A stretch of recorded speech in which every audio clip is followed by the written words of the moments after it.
Halo mahasiswa, selamat datang di channel YouTube saya. Oke, jadi kali ini eh,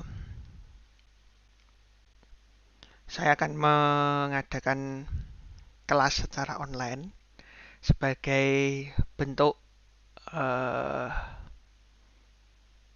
tugas atau apa ya,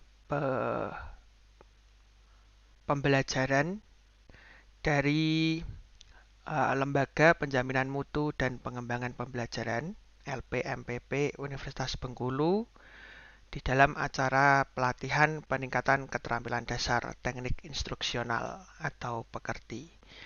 Nah, di sini saya mengikuti acara untuk gelombang ketiga yang diadakan eh, dari tanggal 1 sampai 8 Oktober. Oke, perkenalkan nama saya Pratyaksa Oksa Nugraha Sakyan dan saat ini saya mengampu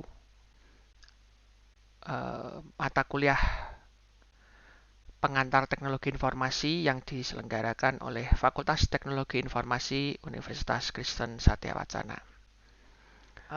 Kali ini kita akan belajar atau uh, materi yang akan kita bahas pada hari ini yaitu tentang hardware yang ada di dalam sistem komputer.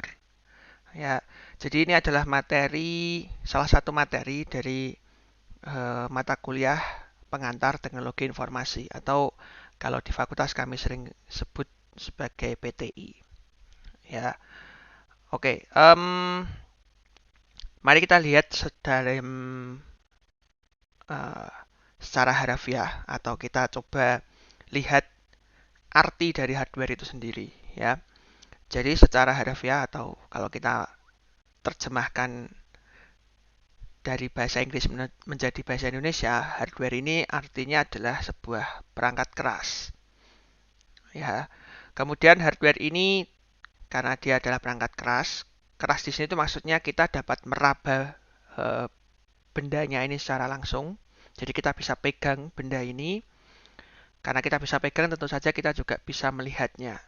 Bentuknya seperti apa, eh, bentuknya entah kotak, segitiga dan sebagainya. Itu bisa kita lihat dan juga tentu saja bisa kita raba. Ya, perangkat keras itu secara apa ya?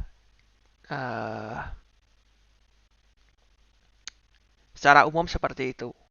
Ya, nah kalau kita berbicara dalam sistem komputer, semua perangkat keras atau semua hardware-nya ini akan membentuk suatu kesatuan. Jadi hardware atau perangkat kerasnya ini walaupun nanti tugasnya berbeda-beda atau masing-masing mempunyai tugas sendiri-sendiri, tapi intinya nanti eh, tetap mereka akan menjadi suatu kesatuan yang saling bergantung gitu ya. Nah, kesatuan ini biasa disebut juga dengan sistem komputer. Ya. Nah, nanti dalam materi ini kita akan membahas 5 hal atau 5 komponen dari hardware yang ada dalam sistem komputer. Yang pertama nanti kita akan membahas tentang Central Processing Unit, CPU, kemudian ada memori, kemudian ada input dan output device, dan yang terakhir adalah communication device. Oke, jadi ini sebenarnya nama-nama yang sudah nggak asing lagi buat kalian ya. Mahasiswa sekarang siapa sih yang nggak kenal tentang komputer atau bagian-bagian dari komputer ini? Oke, karena ini sekarang masih dalam suasana kelas yang daring atau online, kita belum bisa melakukan praktikum langsung di lab dan kita bisa lihat komputernya dan kita bisa bongkar, pegang dan sebagainya. Ini saya sudah siapkan materi komputernya ini dalam bentuk virtual reality. Ya. Semoga dengan media pembelajaran ini atau dengan virtual reality ini bisa membantu kalian untuk memahami lebih baik lagi tentang komponen hardware-nya ini. Oke, jadi ini adalah komputer yang biasa kita gunakan ya. Ini sebuah personal komputer atau PC ya yang terdiri dari sebenarnya sudah hampir semua komponen tadi ya 5 itu sudah ada di sini kecuali yang communication device.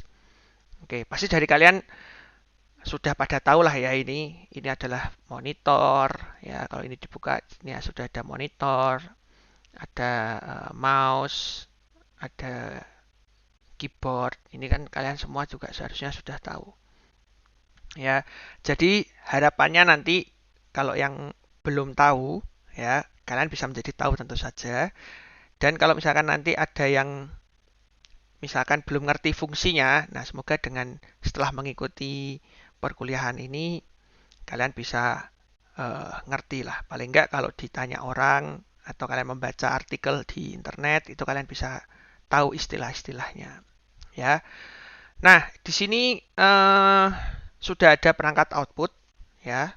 Di sini dilambangkan atau dituliskan dengan monitor ya. Di sini output device-nya itu adalah monitor. Kemudian input device-nya ini ada dua, yaitu keyboard dan mouse. Nah, ini yang aku bilang menjadi sebuah kesatuan di mana semua device ini, monitor, mouse, kemudian keyboard ini semuanya nempel gitu ya, atau menjadi satu ya dengan kabel-kabelnya ini nempel ke sistem komputernya ini atau ke komputernya ini. Nah, untuk input dan output ini sebenarnya ada materi sendiri atau materi khusus mungkin nanti bisa dijelaskan nanti gitu ya. Nah, yang kita akan lihat paling mendalam atau paling detail itu ada di dalam komputer ini ya, dalam casing ini ya. Ini bisa kita buka, oke. Nah, ini nanti di dalamnya ada motherboard.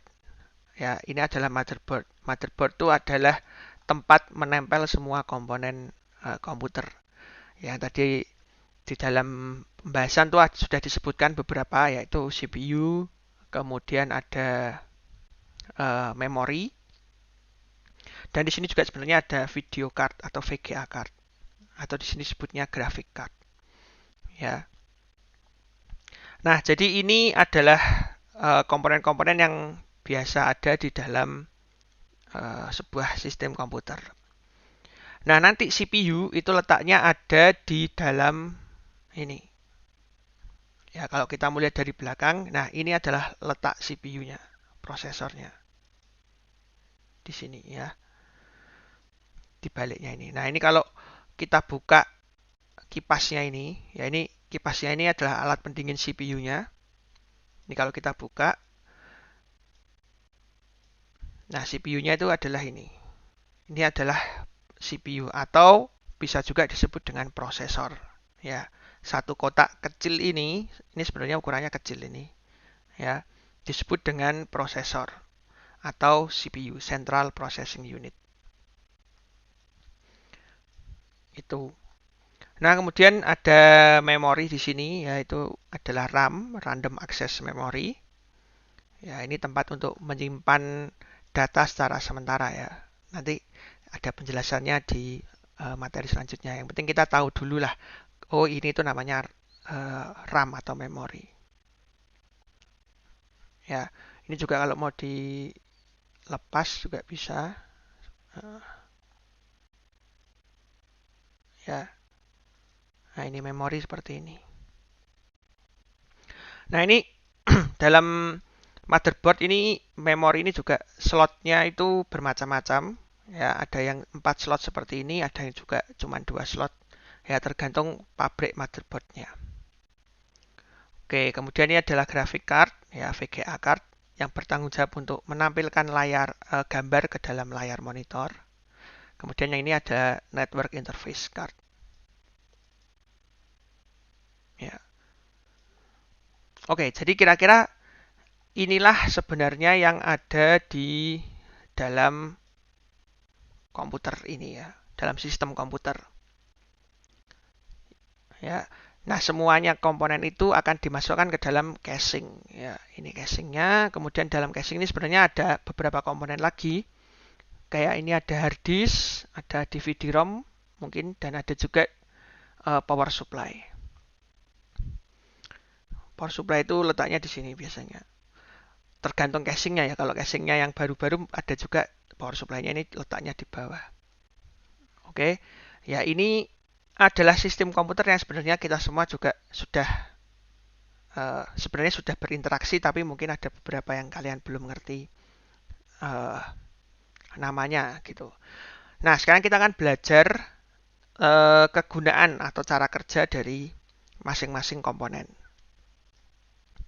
Oke, yang pertama itu adalah Central Processing Unit atau satu buah chip itu disebut dengan prosesor. Ya, kalau kalian cari di internet tentang prosesor, pasti kalian akan menemukan dua pabrik besar chipset atau prosesor ini ya. Yang pertama itu adalah Intel dan yang kedua itu adalah AMD. Ya, kedua-duanya ini adalah ya paling terkenal lah ya untuk chipset prosesor ini.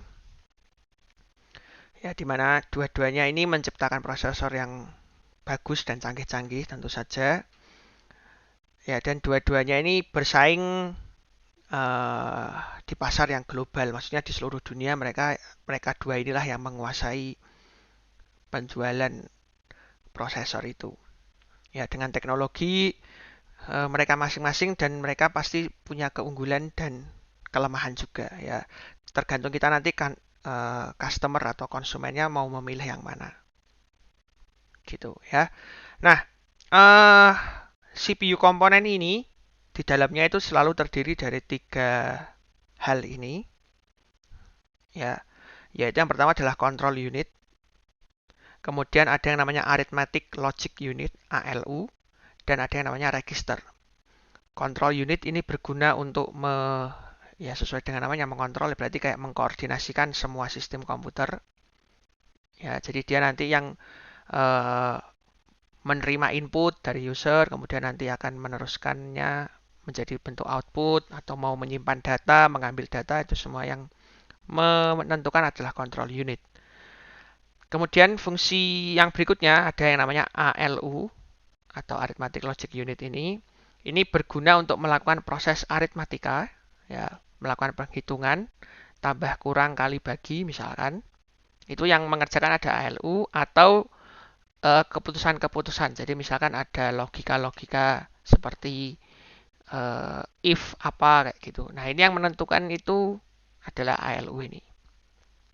Register ini adalah memori yang tertanam di dalam prosesor atau dalam CPU ini. Ya, biasanya ukurannya tidak terlalu besar tapi kencang. Kencangnya itu maksudnya cepat ya. Transfer datanya itu sangat cepat.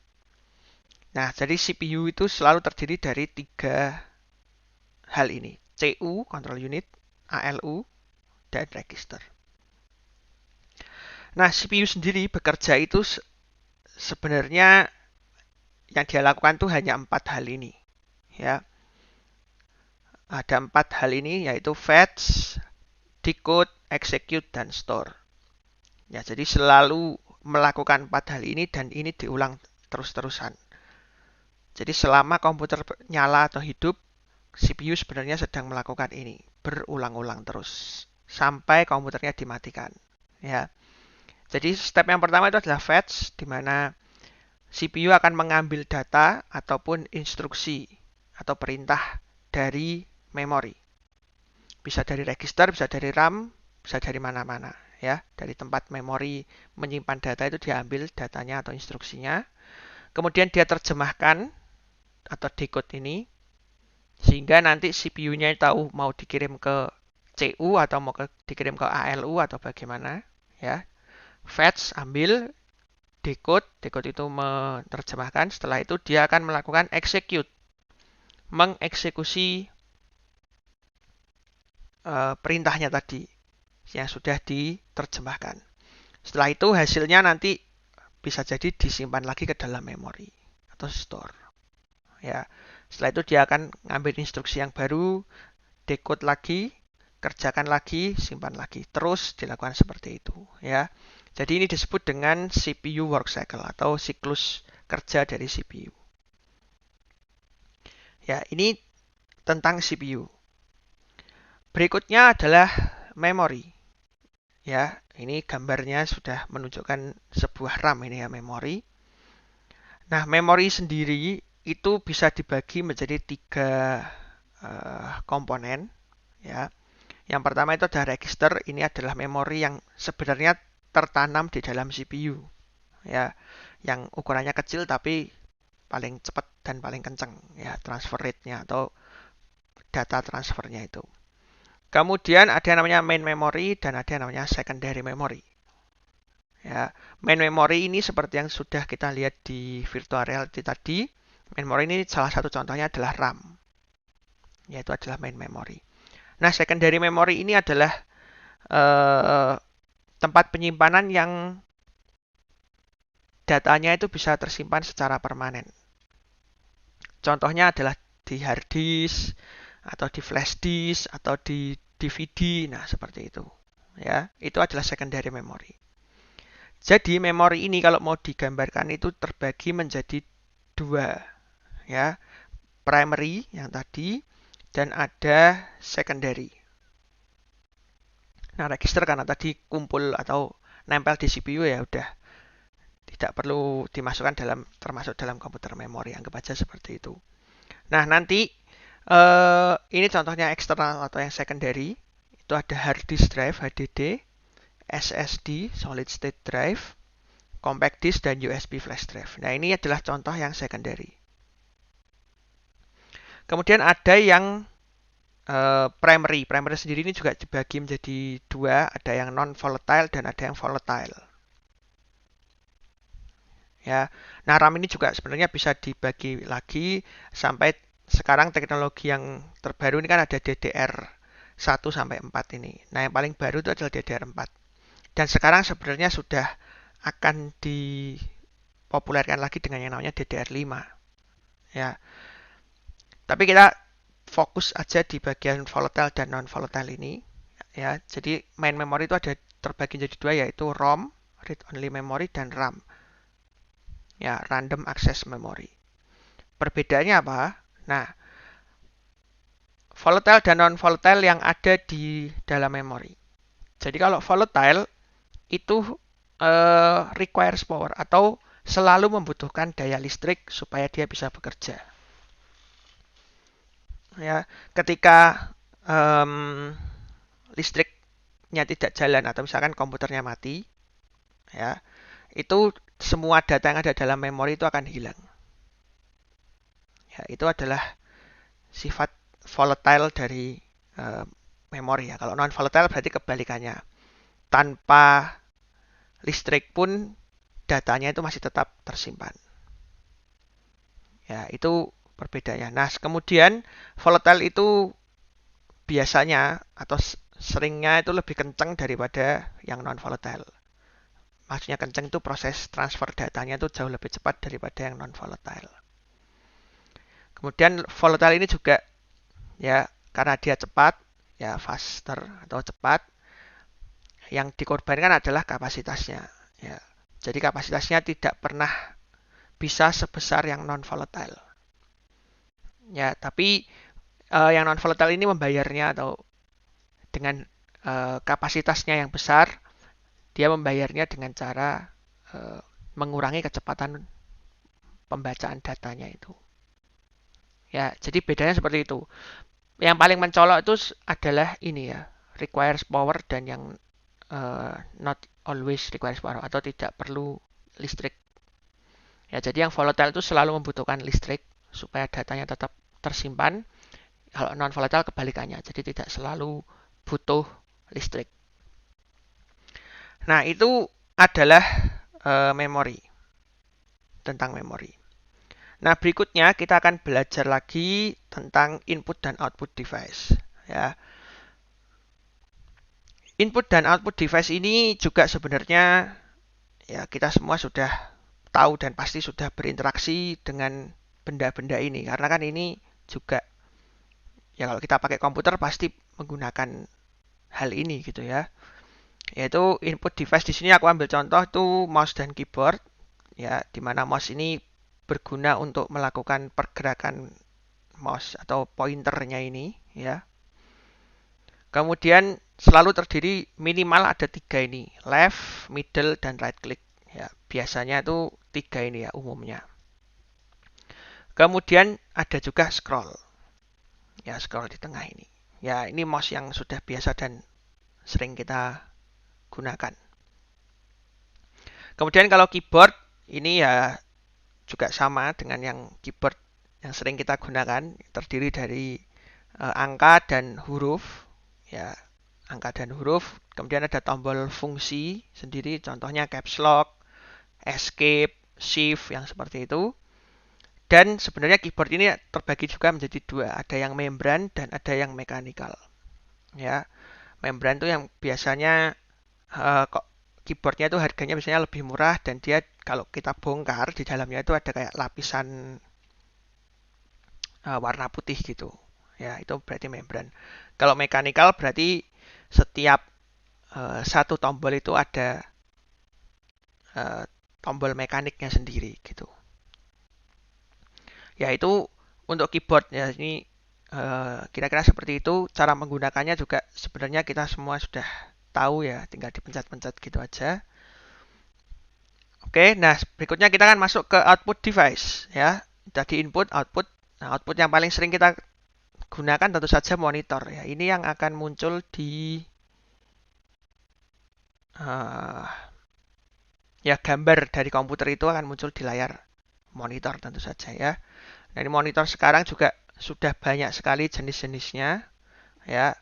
Yang terbaru ada yang pakai teknologi LED, ada yang pakai OLED, ada yang pakai LCD dulu dan sebagainya ya. Itu adalah monitor. Kemudian ada juga speaker. Ya, kalau monitor ini akan menampilkan output berupa gambar. Kalau speaker berarti berupa suara. Ya, dimana ya misalkan kita sedang memutar lagu atau nonton video gitu, ya nanti speakernya ini akan memperbesar suara atau mengeluarkan suara. Kemudian printer ini akan ya mencetak sebuah dokumen ya. Kita juga sebenarnya sudah sering dan gunakan juga ya, ada printer. Juga termasuk salah satu dari perangkat output, walaupun pada kenyataannya banyak sekali ya contoh-contoh dari perangkat output ini. Oke, dan yang terakhir adalah communication device ya.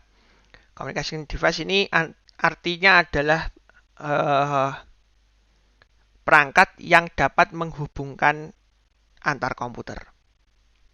Ya, jadi perangkat-perangkat yang bisa melakukan komunikasi atau membuat komputer itu bisa berkomunikasi dengan komputer lainnya. Ya, salah satunya itu adalah modem atau modulator demodulator. Yang kerjanya itu akan merubah sinyal-sinyal analog menjadi sinyal-sinyal digital. Nah, ini biasanya kalau kalian pernah atau sedang pakai IndiHome misalkan atau pakai Biznet itu pasti kalian akan punya modem ini. Kenapa? Karena kan sinyal yang ada dari kabel yang dipasang di luar rumah gitu ya, kabel-kabelnya mereka itu adalah sinyal analog ya, bisa listrik ataupun bisa yang dari fiber itu ya. Kalau fiber optik berarti dari cahaya. Nah, itu sinyalnya analog. Sebelum supaya bisa digunakan dalam komputer itu harus dirubah menjadi sinyal digital. Nah, itulah kegunaan dari modulator ini, modem ini, modulator demodulator. Begitu juga sebaliknya ya, dari komputer mau mengirimkan ke komputer lainnya dia harus merubah data ya, datanya dari bentuk digital menjadi bentuk analog. Nah, itu juga kegunaan dari modem ini. Oke, jadi seperti itulah perangkat-perangkat komputer atau perangkat-perangkat keras yang ada dalam sebuah sistem komputer. Semoga melalui materi ini kalian bisa memahami cara kerja perangkat-perangkat keras komputer, kemudian kegunaannya juga apa, dan mungkin kalau ada yang belum tahu nama-nama dari perangkat komputernya ini bisa jadi tahu. Oke, nah untuk tugasnya, jadi silahkan kalian buat atau kalian merekam diri kalian ketika kalian sedang membongkar misalkan PC kalian ya. Jadi PC kalian kalau di rumah itu kalian bisa bongkar ya, kemudian nanti kalian pasang lagi menjadi satu sistem komputer yang ya tentu saja harus bisa jalan dan bisa nyala dengan baik gitu ya. Terima kasih sudah memperhatikan kuliah dari awal sampai akhir. Sampai bertemu lagi di video-video selanjutnya. Sampai jumpa.